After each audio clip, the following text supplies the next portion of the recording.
She needs the experience. 4 words. That's all it took to dismantle 7 years of my life. I was standing 3 feet from his desk, close enough to see the coffee rings staining the wood near his left hand, close enough to smell the mint gum he chewed when he was nervous. The gray suit I wore still held the sharp crease from where I'd ironed it the night before, leaning over the board in my kitchen while the radio played something I didn't hear. I'd gotten up at 5:30 that morning. I'd rehearsed nothing because I thought there was nothing to rehearse. The international position was mine. Everyone in the building knew it. I knew it. He knew it. His daughter sat in the chair beside his, legs crossed, thumb moving across her phone in steady flicks. She didn't look up. 25 years old, 8 months out of school. Her last job ended after 6 weeks. I didn't know why and I didn't ask, but I'd heard people talk. She'd called in sick 4 times in 5 weeks, then stopped showing up. I didn't say anything at first. My mouth opened, but nothing came. He filled the silence by saying my name, twice, like I hadn't heard him. Then he said something about growth opportunities and how the company valued my contributions. The words blurred together. I watched his mouth move. I watched her thumb keep scrolling. I walked out. I don't remember if I said thank you or goodbye or nothing. I sat at my desk and stared at the phone for 20 minutes without touching it. Someone walked past and asked if I was okay. I said yes. My voice sounded normal. That surprised me. What happened next? If you're listening to this, I'd love to know where you're from. Drop a comment and let me know. My name is Marin. I don't drink coffee after noon because it keeps me awake. But that day, I drank 3 cups between lunch and 5. They all went cold. I'd take a sip, set the mug down, forget it existed, then start over. By the time I left, my desk had 4 mugs on it, each one half full, each one room temperature. I drove home and sat in my car in the parking lot for 40 minutes before I went inside. The engine ticked as it cooled. I didn't cry. I grew up in a town with 1 high school and 2 traffic lights. My mother cleaned rooms at a motel off the highway. She came home smelling like bleach and synthetic lavender, the kind that burns your nose if you breathe it too long. My father drove a delivery truck. He left at 4 in the morning and came back after dark. We didn't talk much at dinner. We were all too tired. I put myself through college working night shifts at a diner, where truckers ordered eggs at 2 in the morning and left quarters on the table. I didn't have a network. I didn't have a family friend who could make a call. I had work. That's all I ever had. The company hired me 7 years ago. I started in a shared workspace with no windows, answering calls and organizing files. I stayed late because I didn't have anywhere else to be. I fixed mistakes other people made because it was faster than waiting for them to notice. I learned Spanish first, then Mandarin, then French, taking night classes and listening to language apps on my commute. I wanted to be ready when the international role opened. It was the position everyone talked about, the one that came with relocation support, housing stipends, and the kind of visibility that changed careers. It wasn't just a job, it was a life. I worked toward it the way you work toward anything when you've never been given something for free. Slowly, carefully, without assuming anything would come easy. The role was supposed to be posted in June. By May, 3 people had told me privately that I was the obvious choice. One of them was the head of operations, a woman named Joselle, who'd been there 12 years. She said it over lunch, her sandwich untouched, her hands wrapped around a water bottle she kept squeezing and releasing. She had 2 teenagers and a mortgage. She'd been passed over for promotion 3 times. Each time, someone younger with a better last name got it instead. She stayed because leaving felt impossible. Another was the finance director, a man named Anton who was 56 and too afraid to job search. He told me once, late on a Thursday when most people had gone home, that his ideas were stolen in meetings. Someone else would repackage them and present them as their own while he sat silent. He stayed because he thought no one would hire him at his age. He kept a photo of his daughter on his desk, the frame turned just slightly toward him so he could see it while he worked. There were others. I knew them all. I'd had lunch with them when their kids were sick. I'd covered shifts when they needed to leave early. I'd listened when they needed to talk, and I never wrote anything down. I just remembered. I spent 7 years doing that, listening. Not because I had a plan, because that's what you do when you come from nothing. You pay attention. You notice who's tired, who's barely holding on, who's been told they matter, but never treated that way. When the position went to his daughter, something inside me went still. I didn't yell. I didn't cry. I didn't throw anything or slam anything or send an angry message. I walked to my desk and sat. People kept moving around me. Phones rang. Someone microwaved popcorn and the smell filled the floor. I stared at my hands. They looked the same as they had that morning. The next day, I showed up at 8:30 like always. I smiled when people said good morning. I answered questions. I sat in meetings and took notes. His daughter was there, sitting 2 seats down from me, asking questions that showed she hadn't read the brief. I explained things twice, then 3 times. She thanked me. She said I was patient. That week I started training her, not because I wanted to, because he asked me to. He framed it as mentorship. He said it would be good for both of us. I said yes because saying no would have made me look bitter. So I taught her how to prepare reports. I showed her how to navigate the internal systems. I explained client protocols. She took notes on her phone. Half the time she wasn't listening. I could tell by the way her eyes drifted, the way she'd ask me to repeat something I'd just said. She asked me once why I stayed so late. Habit, I said. She nodded like that made sense. The weeks blurred. I stopped sleeping past 4 in the morning. I'd wake up in the dark, my jaw sore from clenching, and stare at the ceiling until the alarm went off. I started noticing things I'd ignored before. The way he never looked at me directly in meetings anymore. The way people stopped asking me questions about the international role. The way conversations dropped when I walked into the break room. I wasn't angry. Anger is loud and sharp and easy to see. What I felt was something else. Quieter, colder. I thought about Joselle, squeezing that water bottle, telling me she'd been passed over 3 times. I thought about Anton, 56, and afraid. I thought about the others who'd told me, in parking lots and over lukewarm coffee, that they were tired. I started making calls, not to recruiters, not for myself, for them. I'd spent 7 years building a network.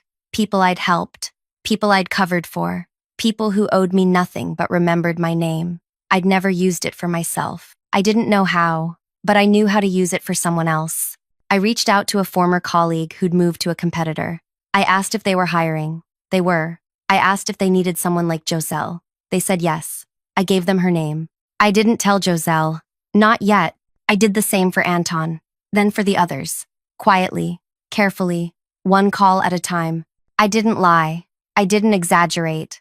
I simply told the truth. These were good people who'd been overlooked. They deserved to be seen. Then I waited. The following Tuesday, I asked Joselle if she wanted to get lunch.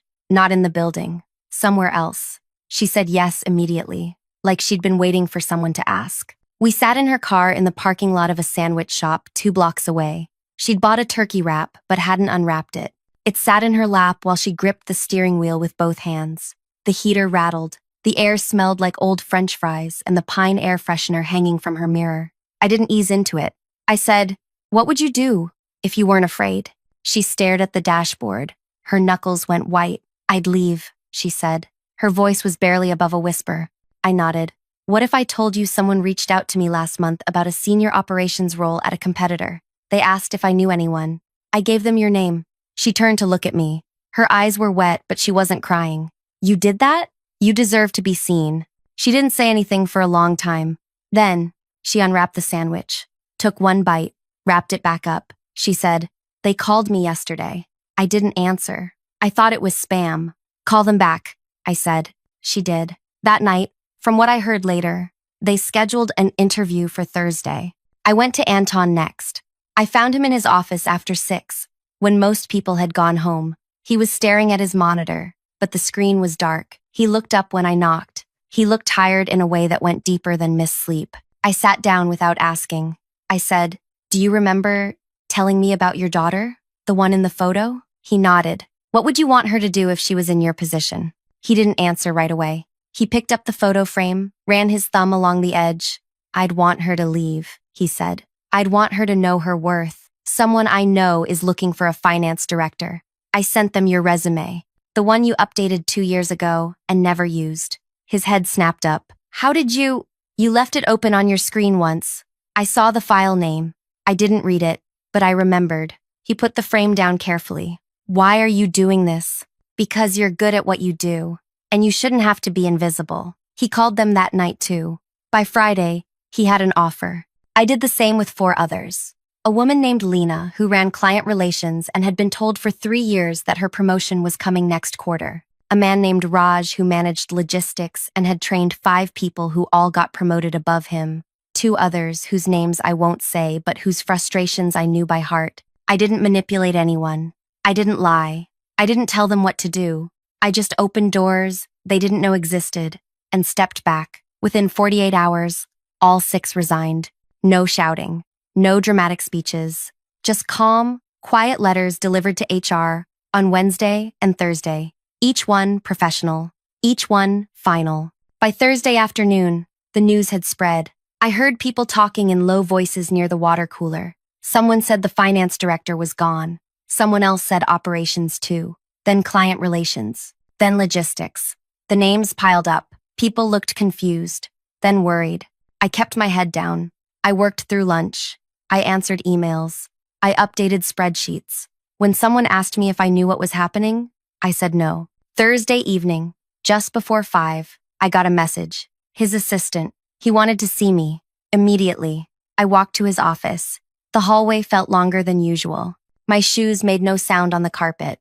I knocked once. He said, "Come in." His voice sounded strained. He was standing behind his desk, not sitting. His hands were pressed flat against the surface, fingers spread wide. His face looked pale under the fluorescent lights. His daughter wasn't there. 6 people, he said. In 2 days. Do you know anything about this? I stood 3 feet from the desk, the same distance as before. I looked at him, really looked. I saw the thinning hair he combed over, the slight tremor in his left hand, the way his tie was knotted just a little too tight. He couldn't hold my gaze. His eyes darted to the desk, then to the window behind me, then back to my face, then away again. They resigned, I said. That's all I know. All of them at once? That doesn't just happen. Maybe it does, I said. When people stop seeing a reason to stay. His jaw tightened. Did you have something to do with this? I didn't blink. I don't control what other people decide. He stared at me. I could see him trying to find something to grab onto. Some proof, some thread he could pull. But there wasn't one. I hadn't broken any rules. I hadn't poached anyone. I hadn't made promises I couldn't keep. I'd just listened. And then I'd helped. This is going to cripple us, he said. His voice cracked slightly on the last word. Operations is gone. Finance is gone. We have client meetings next week, and no one to run them. I didn't say anything. I need you to step up, he said. Temporarily. Until we can hire replacements. You know these accounts. You know the systems. I almost laughed. Almost. Instead, I said, of course. Whatever the company needs. He looked relieved. Just slightly. Just enough to unclench his hands. I left. I walked back to my desk. I sat down. I opened my laptop. Someone walked by and asked if I was okay. I said yes. My voice sounded normal again. That night, I went home and made dinner. Pasta with butter and salt. I ate it, standing at the kitchen counter, looking out the window at nothing. The apartment was quiet.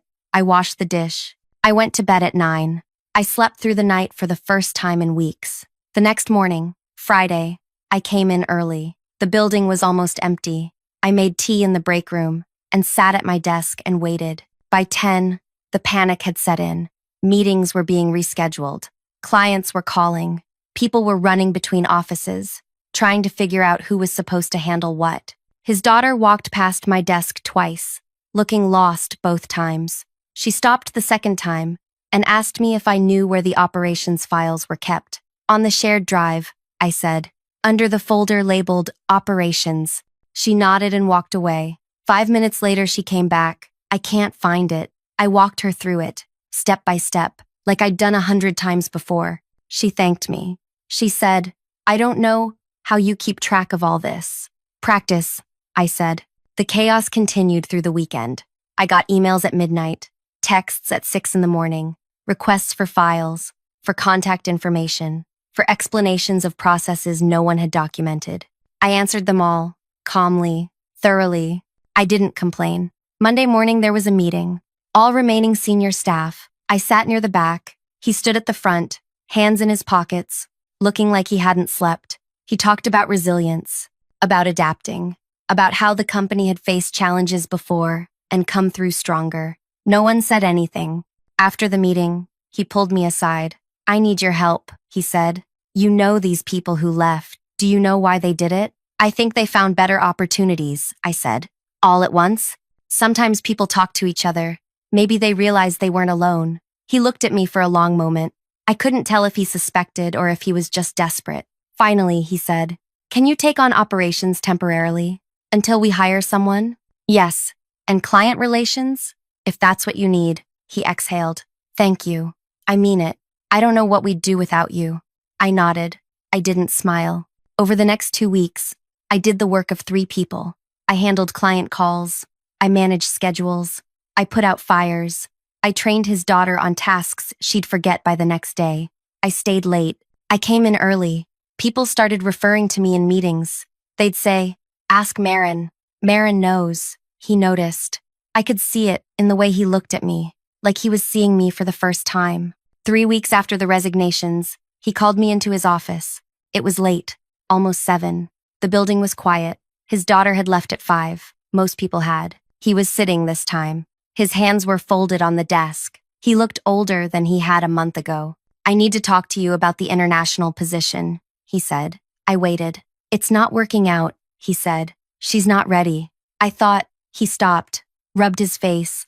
"I thought she could learn on the job, but it's more than that. She doesn't have the foundation. She doesn't have the relationships. She doesn't have," he stopped again. "The experience," I said, quietly. He looked up. His face was gray. "Yes." I didn't say anything. "I'm reopening the position," he said. "I'd like you to apply." "Apply," I repeated. "Officially, for documentation. But the job is yours, if you want it." I looked at him. 4 words. I thought. That's all it took. "I'll think about it," I said. His face fell. "Marin, I'll let you know Monday." I walked out. I went home. I sat in my car again, engine ticking. And this time, I did cry. Not because I was sad, because I was tired. Because for 7 years, I'd worked towards something that should have been mine, and it took burning everything down to get it back. Monday morning, I accepted. Not because I forgave him, because I'd earned it. The paperwork took 3 days. HR processed everything with unusual speed. I signed forms. I reviewed the relocation package, housing stipend, travel allowance, everything that had been promised 7 years ago when I first heard about the role, everything that had been given to someone else. His daughter didn't resign. She was moved to a different department, marketing, I heard. Something with less responsibility. I saw her once in the hallway during my last week before relocation. She looked at me and then looked away. She didn't say anything. Neither did I. I spent my final 2 weeks doing handoff meetings. I documented processes. I created guides. I trained the temporary replacements they'd hired to cover operations and finance until permanent people could be found. I didn't do it for him. I did it because the work mattered, because the clients mattered, because walking away without finishing things wasn't who I was. On my last Friday, there was no party, no cake. A few people stopped by my desk to say goodbye. They shook my hand. They said, "Congratulations." They meant it. I could tell by the way they looked at me, like they understood something had shifted. Giselle came by at 4. She'd given her notice 3 weeks earlier, but was still finishing out her time. She leaned against my desk, arms crossed, and smiled. "I start the new job Monday," she said. "How do you feel?" "Terrified," she said. "And free." I nodded. I understood both. "Thank you," she said. "I don't think I ever said that clearly enough. Thank you. You don't owe me anything." "I know, but still." She hugged me, quick and awkward. Then she left. Anton stopped by at 4:30. He'd already left the company 2 weeks earlier, but had come back to drop off his access badge. He saw me packing and walked over. "I heard you got it," he said. "I did." He smiled. It was the first time I'd seen him smile in years. Good. That's how it should have been from the start. "How's the new place?" "Better," he said. "They actually listen when I talk." I shook his hand. He held it for a moment longer than necessary. "You're good at this," he said. "Seeing people. Don't lose that." I promised I wouldn't. By 5, my desk was empty. I'd packed everything into 2 boxes. 7 years fit into 2 cardboard boxes with the company logo printed on the side. I carried them to my car. The parking lot was mostly empty. The sun was setting, turning everything orange and pink. I put the boxes in the trunk and stood there for a moment. keys in my hand, looking back at the building. I didn't feel triumphant. I didn't feel victorious. I felt tired and ready. I got in the car and drove home. The international position was based in Singapore. I'd never been. I looked it up that night, scrolling through images on my laptop while I ate leftover rice at my kitchen table. Clean streets, tall buildings, humidity I'd have to get used to, a language I'd need to learn. I added it to the list. Mandarin had been useful. This would be too. I flew out 3 weeks later. The company paid for the flight, business class.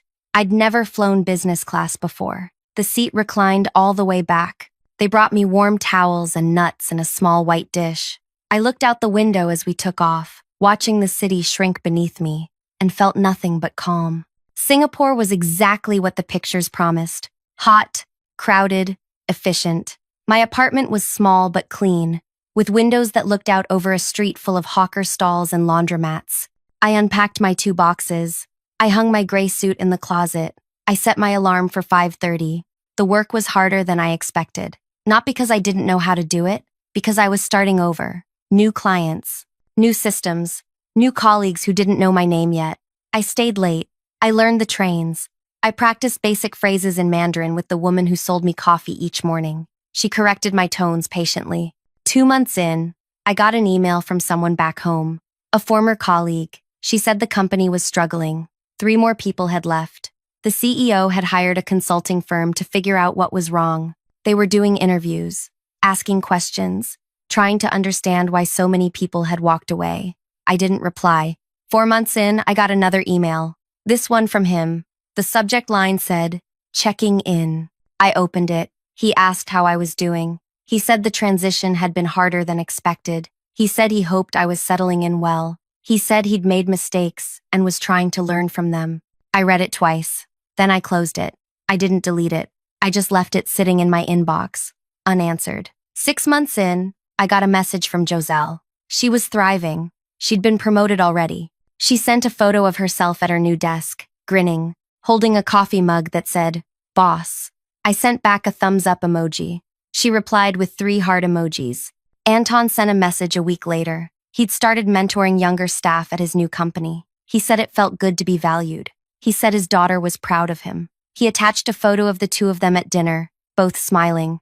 Lena, Raj, and the others sent messages too. All of them doing better. All of them lighter. I saved the messages in a folder. I didn't need to read them often, but I liked knowing they were there. A year in, I was running 3 major accounts.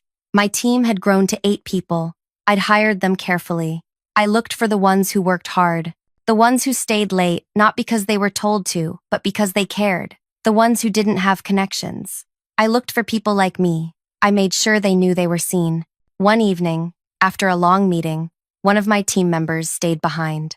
A young woman named Priya. She was 26. She'd been with the company 4 months. "Can I ask you something?" she said. "Of course. Why did you pick me?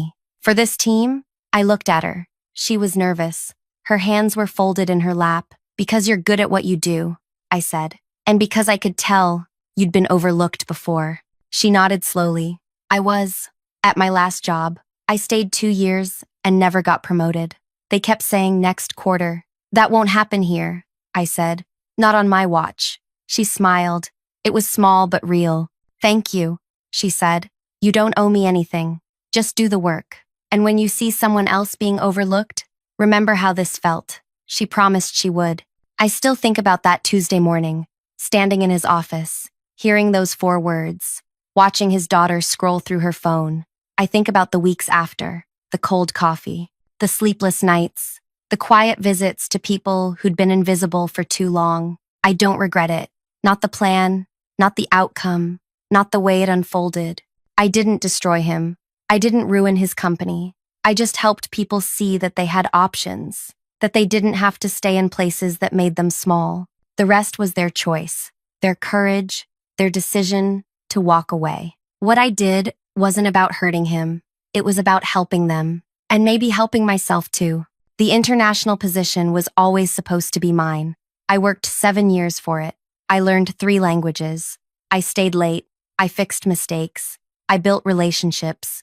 I earned it in every way a person can earn something. When he gave it to his daughter, he didn't just take a job from me. He told me that none of it mattered, that work wasn't enough, that I wasn't enough. He was wrong. The 6 executives who left didn't quit because I manipulated them. They quit because someone finally told them they deserved better. They quit because they were tired, because they'd been waiting for permission to value themselves. I just gave them the information. They made the choice. When he called me into his office that Thursday, pale and shaking, asking what happened, I could have told him the truth. I could have said, "You did this. You taught them that loyalty means nothing, that effort means nothing, that the only thing that matters is whose name you carry." But I didn't. I just looked at him the way you look at someone who never really saw you and said, they needed experience too, the kind you can't get by being handed things. He understood. I could see it in his face, the way his mouth opened and closed, the way his hands trembled against the desk. 3 weeks later, the position was mine, not because he wanted to give it to me, because he had no choice. I was the only one left who could do the job, the only one who knew the clients, the systems, the languages, the only one who'd stayed. I took it, not as a gift, as payment for what I'd earned. I'm in Singapore now. I've been here a year and a half. I run a team. I manage accounts worth millions. I wake up at 5:30 and make tea and watch the sun rise over a city that isn't home yet but might be someday. I don't think about him often. When I do, I don't feel anger. I feel something quieter, satisfaction, maybe, or just closure. He gave his daughter my job because he thought experience didn't matter, because he thought work didn't matter, because he thought people like me were replaceable. He learned otherwise. If you made it this far, thank you for listening. I'd really appreciate it if you could drop a comment with your thoughts and subscribe if you want to hear more stories like this.